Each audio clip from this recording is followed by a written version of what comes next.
Hello, welcome to my channel simple maths.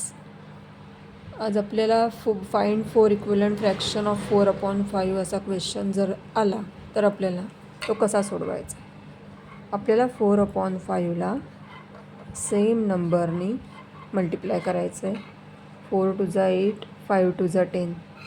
हा झाला first number equivalent fraction. हा पहिला इक्विलंट फ्रॅक्शन. दुसरा आहे 4/5 मल्टिप्लाय बाय 3. दोघांनाही सेम नंबरनी मल्टिप्लाय करायचं आहे. 4 × 3 = 12, 5 × 3 = 15. थर्ड इक्विलंट फ्रॅक्शन आहे 4नी 4/5ला मल्टिप्लाय करायचं. 4 × 4 = 16, 4 × 5 = 20. चौथा नंबर येईल 4/5 मल्टिप्लाय बाय 5.